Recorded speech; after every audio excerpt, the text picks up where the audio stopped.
latest designs on the market. Because I'm riding it in this laid-back position, it's more efficient and has less wind resistance than a conventional bike. That means that I can go faster with the same amount of effort. All over the world, small groups of engineers and backyard inventors are searching for ways to get more speed out of human power. Once a year, they get together to compare notes and to compete in some pretty strange races.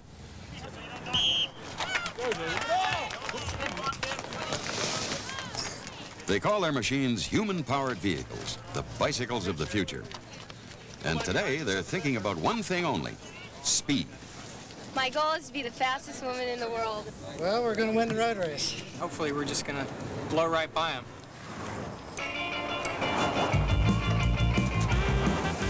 The whole point of human-powered vehicles is to get top speed out of pedal power. And this competition challenges designers to build faster machines every year. Some use single riders, others use as many riders as the designers want.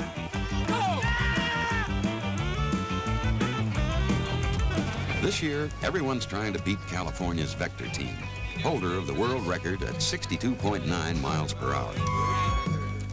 Team Phoenix, a group of students from San Luis Obispo, California, has a fighting chance for the single rider record. Inside their streamlined shell is a tricycle. Its rider sits very low to the ground, which reduces the surface area of his body pushing against the air. That decreases wind resistance, increases speed. He pedals with his feet way out ahead of the front wheels, so a long chain has to run under his seat to power the rear wheel. It's a typical design for human-powered vehicles. Compared to a conventional 10-speed, the Phoenix is much more efficient, especially with its outer shell in place. Watch what happens when both riders get up to the same speed and stop pedaling. Phoenix leaves the 10-speed behind, in part because of its lower profile, but also because of the streamlined shape of its shell. Here's what the shell does. As the 10-speed moves down the track, the bulky shape of its rider pushes aside a lot of air. That leaves a vacuum behind him, an empty space which has to get filled up again. So the vacuum sucks the rider backward and slows him down. That vacuum isn't created by the Phoenix. Phoenix pushes aside air too, but then its sleek, streamlined shell guides the air smoothly back to the rear. Getting the Phoenix shell to this point took a lot of testing. By sticking on small pieces of yarn, the team could check whether air was flowing smoothly to the rear.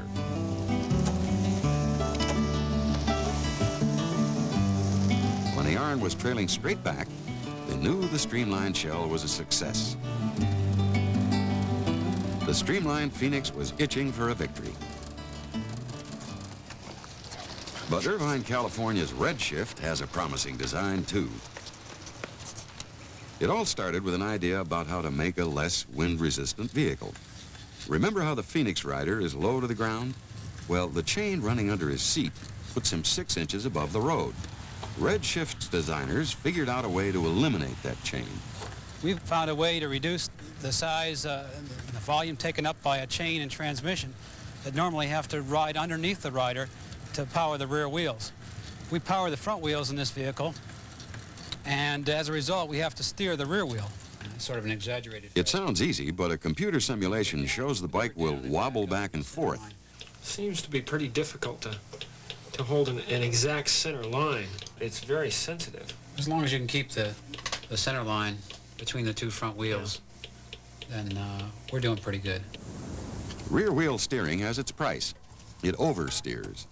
But the Redshift team hopes the advantages of a lower shell will make up for that. Redshift is also trying something else new. All the vehicle parts are bolted directly onto the shell, not on an inner tricycle frame like other teams were using. Now, the shell itself has to support all the weight. To make it strong without being too heavy, Redshift uses a styrofoam and carbon fiber sandwich held together by epoxy resin. That's how missiles and airplanes are made nowadays, and it's a technique that team members learned in their jobs as aerospace engineers. The result? An ultralight, space-age material that's almost as strong as steel.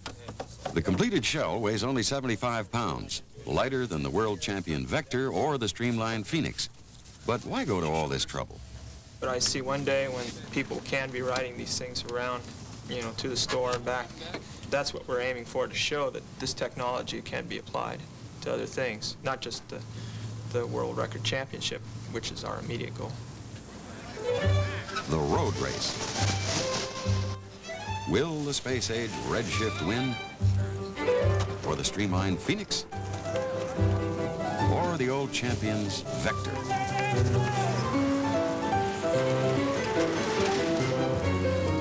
After just 2 laps, Redshift's rear wheel steering backfires and knocks it out of the race. We're not planning on giving it up. We're planning to shoot for a fix. There's no reason why it can't go 60 miles an hour other than the instability. Redshift isn't the only vehicle to have problems. A 2-wheeled yellow wedge called Easy Racer is doing okay, though, sitting right behind the leader, the streamlined Phoenix. The old champion Vector is in 3rd.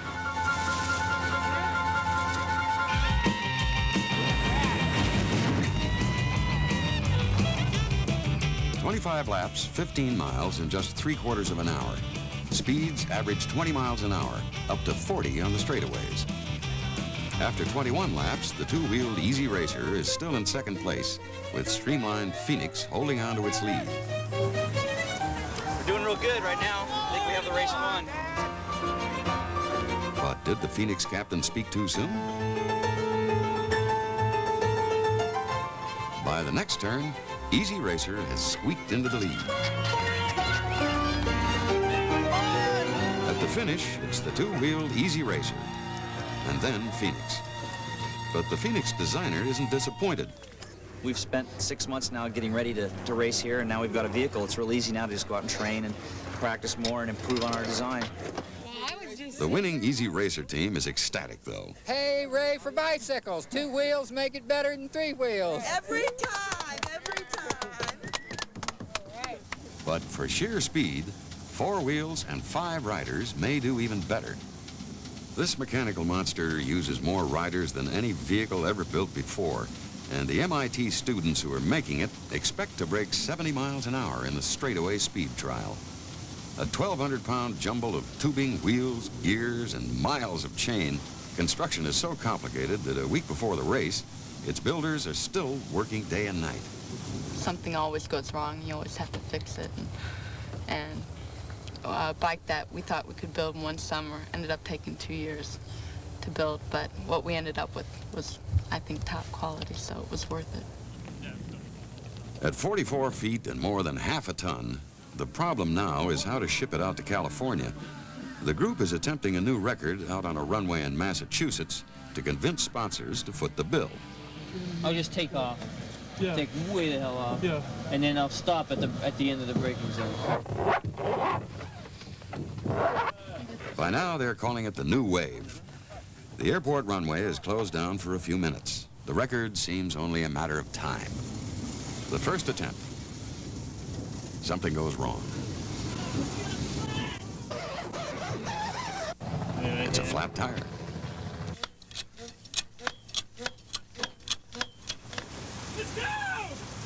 A second attempt. The machine gets off to a quick, strong start, but something goes wrong again.